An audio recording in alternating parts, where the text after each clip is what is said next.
Break के बाद स्वागत है आपका। और फैसले का दिन है आज, नतीजे का दिन है, और उस पर आप इंडिया न्यूज की सबसे बड़ी कवरेज देख रहे हैं। मैं हूं रोहित पुनेठा और मेरे साथ मौजूद है मेरी सहयोगी शालिनी। लेकिन फिलहाल हमको पटना चलना होगा, जहां पर हमारे संवाददाता राकेश कुमार सिंह इस वक्त मौजूद है। बिहार में किस तरह की टक्कर चल रही है, क्योंकि बीजेपी और जेडीयू दावा कर रहे हैं कि वो बिहार में क्लीन स्वीप करने जा रहे हैं। राकेश कुमार सिंह, क्या रिपोर्ट है वहां से?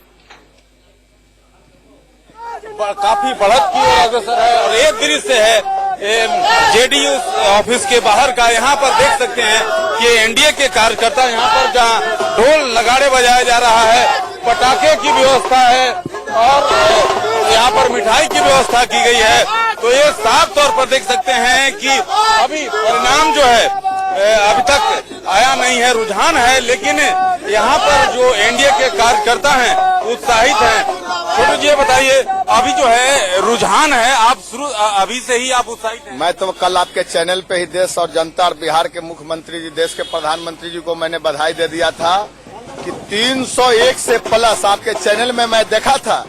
और मैंने कहा इसलिए कि अब बात बनाने का जमाना नहीं है, काम पे वोट मिला।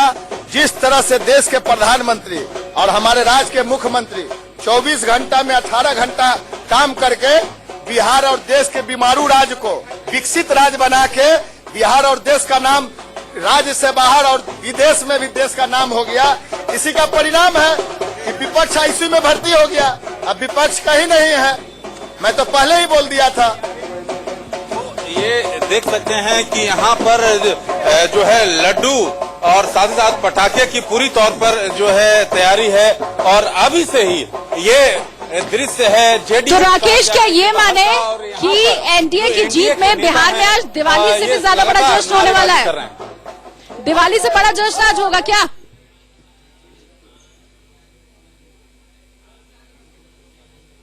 के तौर पर कहना है कि जातीय समीकरण जो है बिहार में टूटा है। भले ही महागठबंधन बना हो, लेकिन जिस तरह से जातीय समीकरण टूटने की बात कर रहे हैं एनडीए के नेता, उनमें साफ तौर पर उनका कहना है कि ये सब कुछ हुआ है मोदी सरकार के नेतृत्व में। मोदी और नीतीश कुमार का जो गठबंधन है वो काफी मजबूत है। और यहाँ पर ठीक है राकेश कुमार सिंह आपका बहुत बहुत शुक्रिया। इस वक्त हमारे साथ बीजेपी नेता सिद्धार्थनाथ सिंह हमारे साथ लाइव जुड़ गए। सबसे पहले मुनि के पास चलेंगे। सिद्धार्थ जी, स्वागत है आपका इंडिया न्यूज में।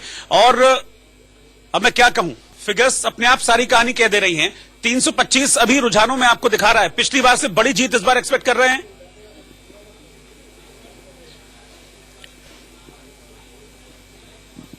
उससे बड़ी जीत का एक्सपेक्ट कर रहे हैं, मगर एक खुशी जानते हैं किस बात की है कि ये इस दफे सकारात्मक वोट पड़ा है, एंटी इनकम्बेंसी वाला वोट नहीं पड़ा हुआ है। और दूसरा, जिस प्रकार से उत्तर प्रदेश के अंदर, मैं विशेष रूप से बात करूं, उत्तर प्रदेश के अंदर जो एक जाति की राजनीति जिसके कहते थे अरिथमेटिक हो जाएगा, वो गणित बनेगा, वो गणित खत्म होता है। उत्तर प्रदेश के अंदर एक नया रास्ता आना शुरू हुआ है, जिसमें जाति नहीं, धर्म नहीं, विकास है और साथ साथ राष्ट्रवाद है। ये जो चीजों का एक मिश्रण हो रहा है, वो उत्तर प्रदेश को विकास के रास्ते तो ले ही जाएगा, मगर जब उत्तर प्रदेश बढ़ता है और उसकी ग्रोथ होती है तो पूरा भारत भी साथ साथ ग्रो करेगा, ज्यादा ग्रो करेगा। तो ये एक बड़ी खुशी की चीज है जो हम लोगों को आज उत्तर प्रदेश में देखने को मिल रही है। और ये रीजनल पार्टीज को भी समझना पड़ेगा कि आपकी जो राजनीति है वो इस प्रकार से अब नहीं चल सकती, जहां पे जाति और धर्म के नाम पर आप वोट मांगेंगे और लोगों को भड़काएंगे। अब विकास नई शुरुआत भी है सर, और दूसरा नई शुरुआत है, देश की जनता भी ये भी दिखा रही है, ये नई परिपाटी शुरू हुई है। जरा ये भी बताइए कि जनता के दिलों में इस कदर उतरे प्रधानमंत्री नरेंद्र मोदी, क्या स्ट्रैटेजी आपने अपनाई? क्योंकि विरोधी खेमा भी ये जरूर जानने को बेचैन होगा कि वो हमें भी किसी तरह से गुर पता चल जाए, वो स्ट्रैटेजी पता चल जाए, और इस बार नहीं तो कम से कम अगली बार हम लोगों के दिलों में पहुंच सके। वो कौन सी बड़ी बात आप मानते हैं इस बड़ी जीत के पीछे जो है? देखिए, जो मोदी जी का जो पिछले 5 साल का कार्यकाल रहा, उन्होंने जो एक नारा दिया था, सबका साथ सबका विकास, उस सबका साथ सबका विकास के अंदर सही माने में कहीं स्वास्थ्य 5 लाख जो स्वास्थ्य बीमा है योजना गरीबों की, बिजली की है, सौभाग्य है, चाहे वो घर का हो, अनेक इस प्रकार की जितनी योजनाएं हैं वो गरीबों को मिली। और गरीब के अंदर कोई ना जाति आती है ना धर्म आता है। और इसके अंदर जो लाभ हुआ है उसमें जो वंचित समाज के हैं, उसमें मैं विशेष रूप से कहूंगा मुस्लिम समाज भी है, दलित भी है, इन लोगों को जो मिला उनके अंदर विश्वास जागा। ये नारा नहीं दिया किसी नेता ने या पार्टी ने, उसने आके वास्तविकता में किया। और साथ ही साथ जो ट्रिपल तलाक के ऊपर जो भारतीय जनता पार्टी और प्रधानमंत्री जी ने स्टैंड लिया है, वो एक भी महत्वपूर्ण कारण है। जो मुस्लिम महिलाएं हैं उन लोगों को भी लगना शुरू हुआ कि ये एक नेता है जो हम लोग की मदद कर रहा है। और पूरे भारत के अंदर आप देखेंगे पिछले 5 साल में कोई कम्युनल टेंशन नहीं हुआ। जितना इन लोग कह रहे हैं इंटॉलरेंस की बात करते रहे, चाहे उत्तर प्रदेश 2 साल में देख लें आप, योगी जी के नेतृत्व में कोई आपके यहाँ बड़ा कम्युनल टेंशन नहीं हो रहा है, राइट्स नहीं हो रहे हैं। तो ये सब चीजें मिलकर एक माहौल बनता है। साथ साथ जब पुलवामा जैसी या उरी जैसी घटना होती है और प्रधानमंत्री खड़े होते हैं और कहते हैं, वायुसेना और थल सेना को कहते हैं आप आगे बढ़ो, मैं तुम्हारे साथ हूं, उनको फ्री हैंड देते हैं और वो देश का जवाब देते हैं पाकिस्तान में घुसकर। तो ये सब चीजें एक मजबूत करता है एक नेतृत्व को। और साथ साथ संगठन को नहीं भूलना चाहिए। संगठन के अंदर बिल्कुल, और आगे हम इस बात के ऊपर भी चर्चा करेंगे कि क्या पुलवामा नहीं होता, बालाकोट नहीं होता तो क्या तस्वीर कुछ अलग होती। अभी इस वक्त हमारे साथ बाबा साहब अम्बेडकर के पोते प्रकाश अम्बेडकर जी जुड़ गए हैं हमारे साथ इस चर्चा में। आपका स्वागत है प्रकाश जी। सबसे पहले तो जो अभी तक रुझान आ रहे हैं, जैसा कि तस्वीर आप भी देख पा रहे होंगे कि क्या बन रही है अब देश की तस्वीर, सबसे पहले तो आप मैं इस पर रिएक्शन चाहूंगा आपका पहला।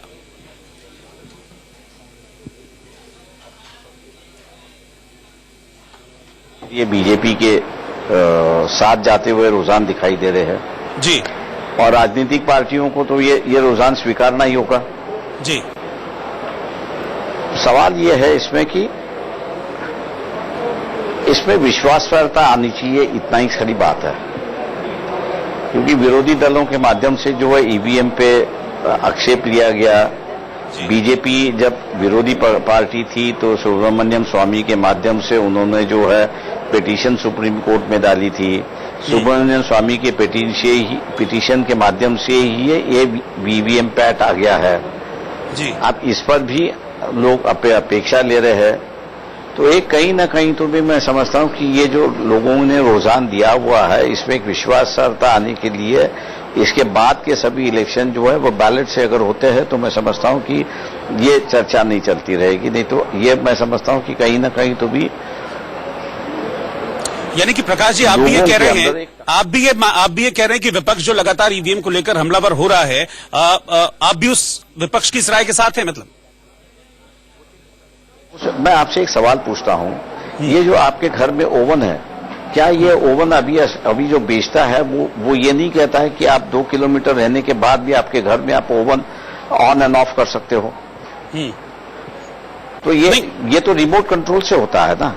तो रिमोट कंट्रोल की होने की वजह से ईवीएम में भी ईवीएम में भी यहाँ पर चिप है, इलेक्ट्रॉनिक चिप है कि जो उसको मैनिपुलेट हो। इस बात के अभी तक कोई प्रमाण है कि ईवीएम टेम्पर हुई है? कई बार सवाल देखिए, ईवीएम टेम्पर नहीं है। ईवीएम का जो इलेक्ट्रॉनिक आइटम उसकी जो चिप है वो टेम्पर होती है।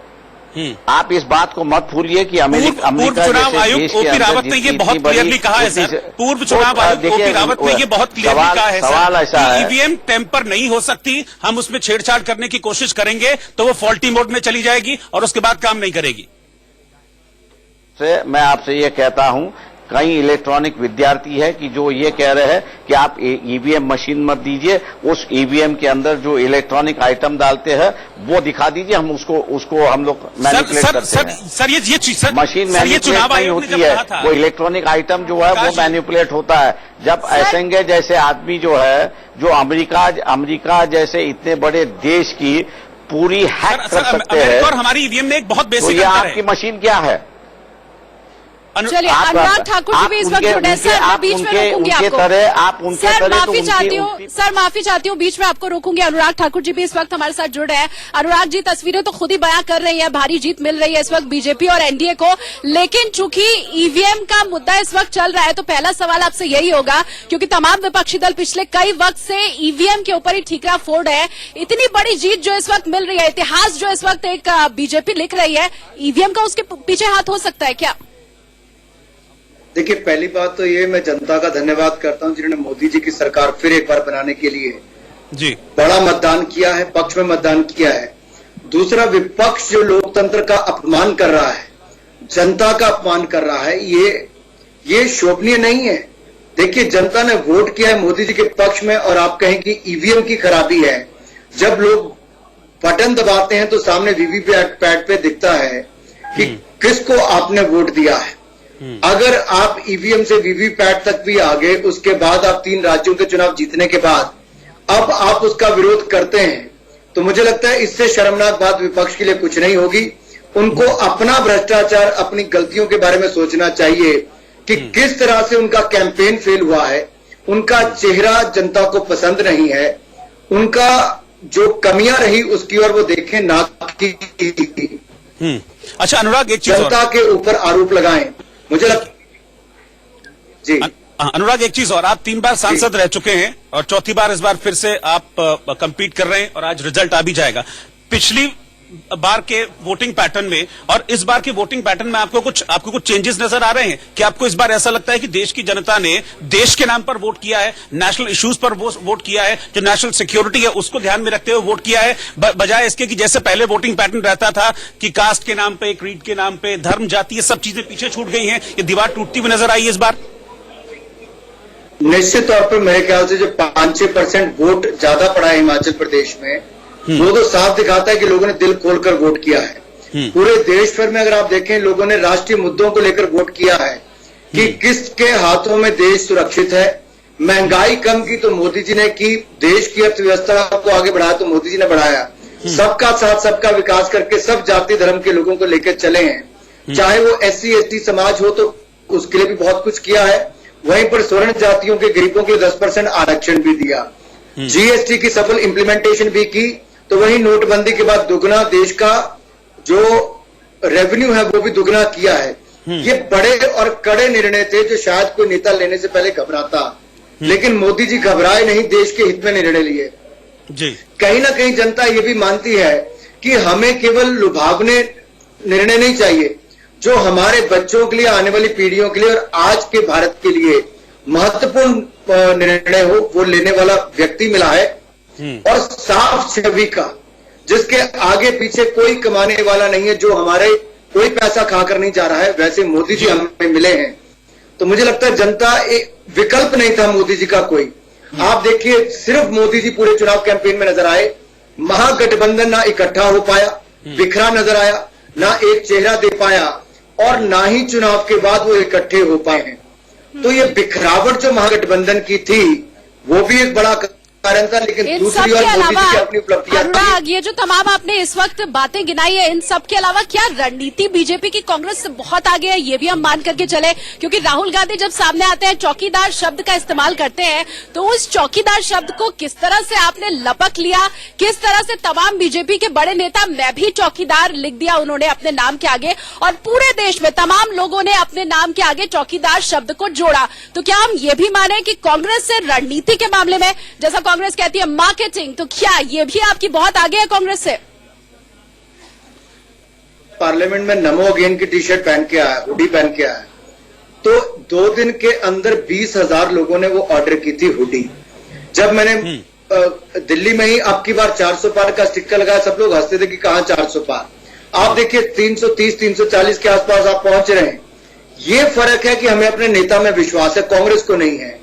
कहीं ना कहीं हमारा कैंपेन आज से 3 महीने पहले हमने मन बना लिया था क्या क्या करना है। कांग्रेस चुनाव शुरू होने के बाद भी ये तय नहीं कर पाई थी कि वो क्या करने वाले हैं।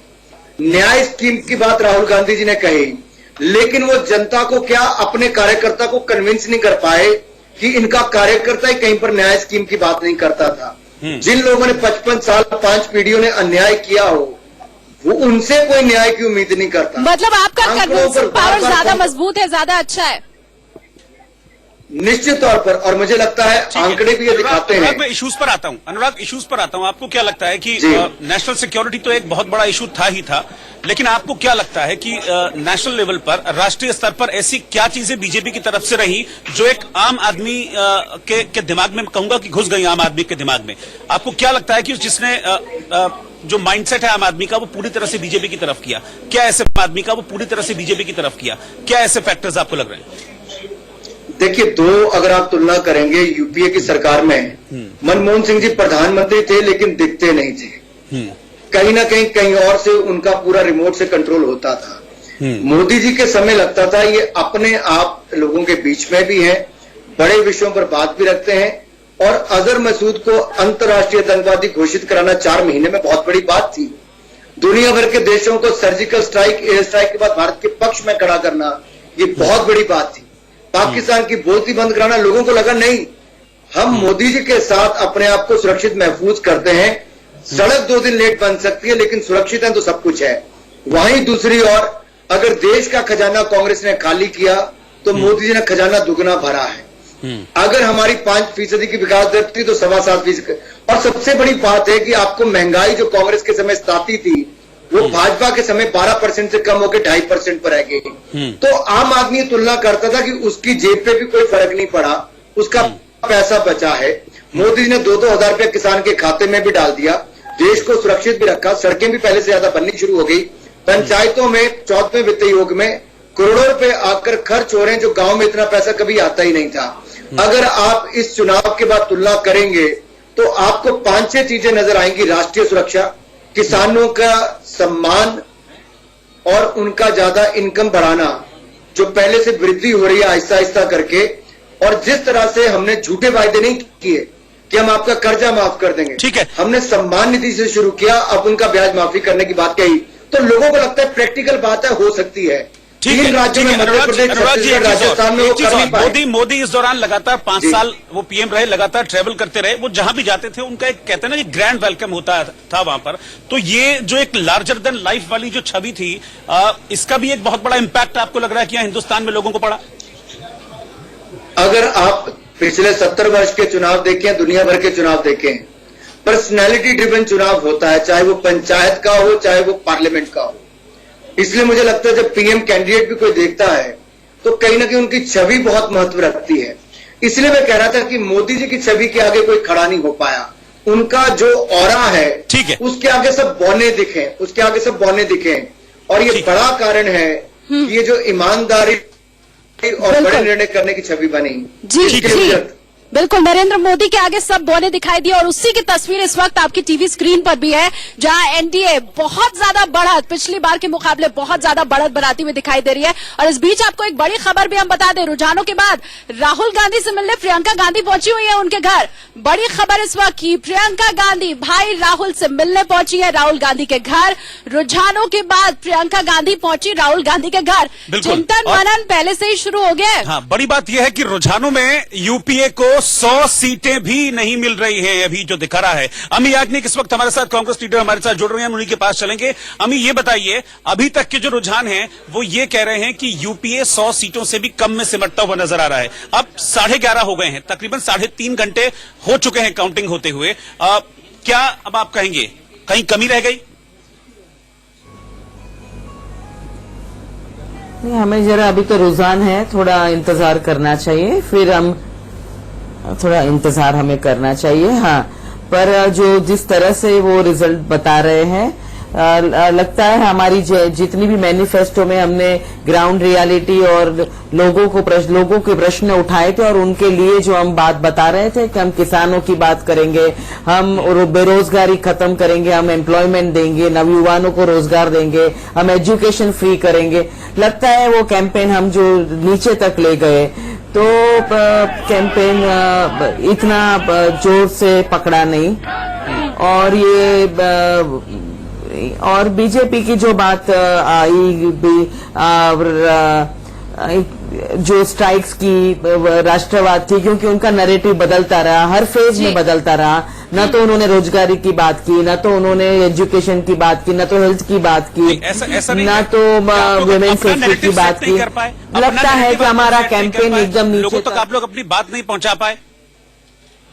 न्याय योजना को लॉन्च करने में जो आप बोल रहे थे उसमें बहुत देर लगा दी, और चौकीदार को कहने में ज्यादा वक्त लगा दिया। हाँ, चौकीदार चोर है कहने में ज्यादा वक्त लगा दिया, और लगता है कि वो थोड़ा कम कर दिया। शायद हमारा 2-3-4 महीने पहले ये न्याय का कैंपेन लाना चाहिए था और थोड़ा जमीन पे रहना चाहिए था कि भाई हम ये लेके आए हैं प्रोग्राम और हम इनके लिए हैं, तो शायद वहाँ हमारी कंस्ट्रक्टिव प्रचार नहीं हुआ, विफलता रही हो कंस्ट्रक्टिव प्रचार कैंपेनिंग नहीं हुआ। आपने पहले चौकीदार चोर है कहा, फिर आप उसके बाद न्याय योजना लेके आए, यानी कि प्रचार अगर कंस्ट्रक्टिव होता, पहले न्याय योजना आ जाती तो शायद हो सकता है कि नतीजे कुछ चेंज हो जाते।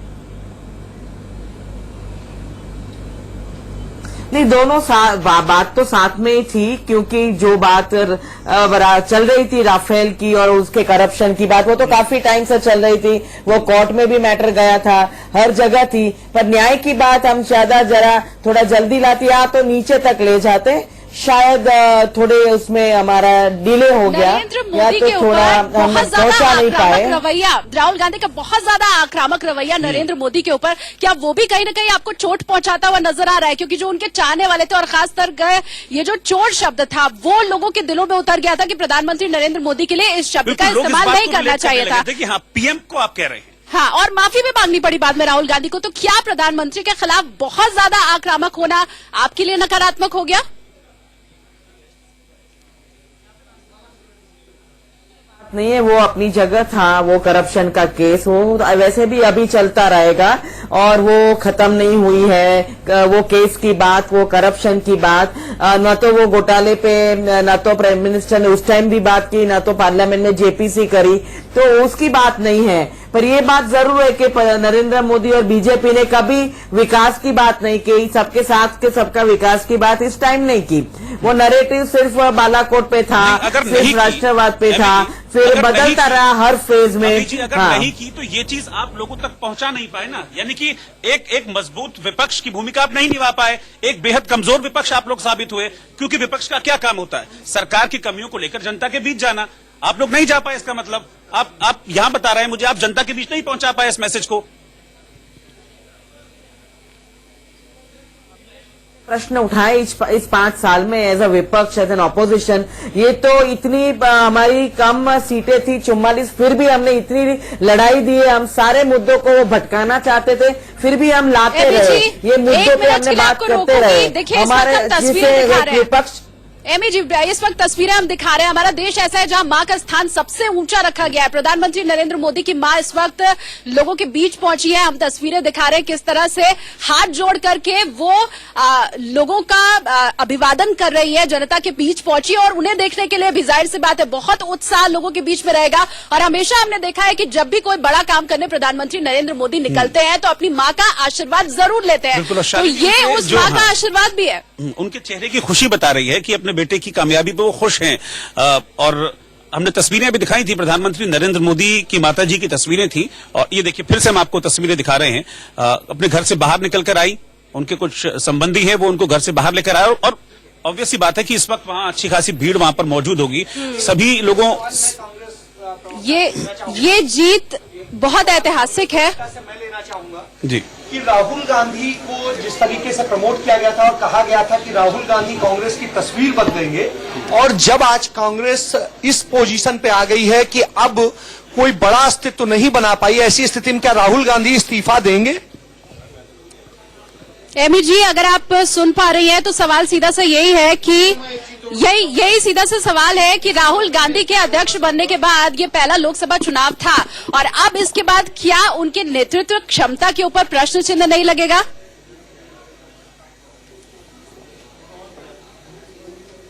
उनकी इतना अच्छा नेतृत्व दिया कि हमने एक साथ 3 का हिंदी हार्टलैंड में हमने असेंबली इलेक्शंस जीते थे हम। और इस बार भी हम अभी इंतजार करते हैं, ये रुझान है, पर सीधे नेतृत्व पे वो करना वो ठीक नहीं है, क्योंकि इतना अच्छा विपक्ष दिया कि कोई भी जवाब 5 साल में इस सरकार दे नहीं पाई है। न तो रोजगार के आंकड़े, न तो रोजगार की प्रॉमिसेस पे जो बात की थी उसके ऊपर उन्होंने कोई जवाब नहीं दिया। लेकिन राहुल गांधी के मुद्दों को जनता ने नकार दिया है। राहुल गांधी के मुद्दों को जनता ने नकार दिया, तो क्या राहुल गांधी इस्तीफा देंगे? जो आप ये कह रही है ना, जो तमाम चीजें आप उठा रही हैं, जो आपने इलेक्शंस में इश्यूज उठाए थे उनको पब्लिक ने नकार दिया। जो इश्यूज राहुल गांधी के थे, जो रणनीति किसकी थी? रणनीति राहुल गांधी की रणनीति रही होगी ना सारी चीजें। तो फिर उस रणनीति को लोगों ने नकार दिया, उन इश्यूज को आपने नकार दिया जनता ने। तो हार हुई ना सीधे तौर पर। इश्यूज हम लेके गए थे, वो तो जन के इश्यूज थे, जमीनी हकीकत थी। ये सारे किसान आत्महत्या हुआ था, तो आत्महत्या तो हुई है ना, वो आंकड़े तो गलत नहीं है ना, सारे इतने सारे किसान गुजर गए, तो वो हमने मुद्दा उठाया था। किसान बजट की बात की थी कि हम आएंगे तो किसान बजट लाएंगे, सिर्फ किसान की बात करेंगे। तो बेरोजगारी की बात हमने उठाई थी कि आपने रोजगार नहीं दिया है, इंडस्ट्री की बात की थी, तो हार भी तो कैप्टन की बात की थी। तो बड़ा सीधा सा जवाब है। देखिए 3 राज्यों का आपने अभी उदाहरण दिया कि इतना अच्छा नेतृत्व था कि 3 राज्यों के विधानसभा चुनावों में हमें जीत मिली। आपने सहरा राहुल गांधी को पहनाया, तो जब जीत कैप्टन की, हार भी तो कैप्टन की। बिल्कुल।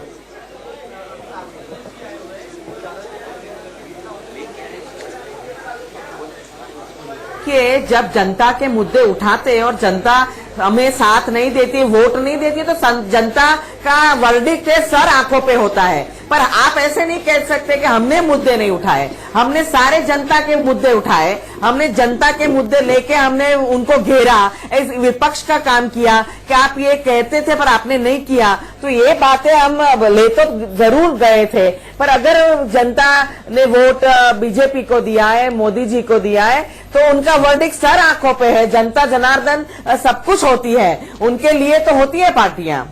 अच्छा, मुझे एक चीज और बताइए एमी जी, इस बार प्रियंका गांधी जी ने रायबरेली और अमेठी के बाद अपने दायरे को बढ़ाया, उन्हें एक अहम जिम्मेदारी दी गई, उन्हें महासचिव बनाया गया, उन्हें पूर्वांचल की जिम्मेदारी दी गई। लेकिन जो फिगर्स अब तक कह रही हैं कि मैजिक चला नहीं, प्रियंका मैजिक चला नहीं, और अब तो ऐसी भी सुबह से खबरें थी, अभी आई एम नॉट श्योर कि अभी वहां क्या स्थिति है, लेकिन सुबह ऐसी खबरें थी कि राहुल गांधी अमेठी से पीछे चल रहे हैं।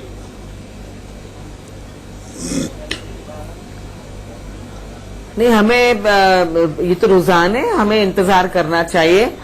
पर प्रियंका जी बहुत नई ऊर्जा लेके आई पार्टी में, मैजिक की बात नहीं कर रहे। वो आई संगठन में, वो सेक्रेटरी का उन्होंने पद संभाला, उन्होंने पूरे यूपी का दौरा किया और पूरी जगह उन्होंने अपने बहुत अच्छा उन्हें लगाया अपना। पड़ रहा है, लेकिन रोहित, जैसा आपने प्रियंका गांधी का यहाँ पर मुद्दा उठाया, तो उसके ऊपर हम चर्चा करेंगे। छोटे से ब्रेक के लिए हम यहाँ पर रुक रहे हैं, जल्द हाजिर होंगे। आप देखते रहिए इंडिया न्यूज।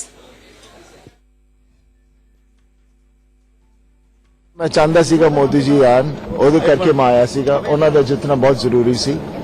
बस बाकी हाले पूरी काउंटिंग खत्म हो जाता, मैं हमेशा जाते पूरा काम खत्म नहीं होता, तो मैं कुछ मैंने कहते हुए अच्छा नहीं लगता।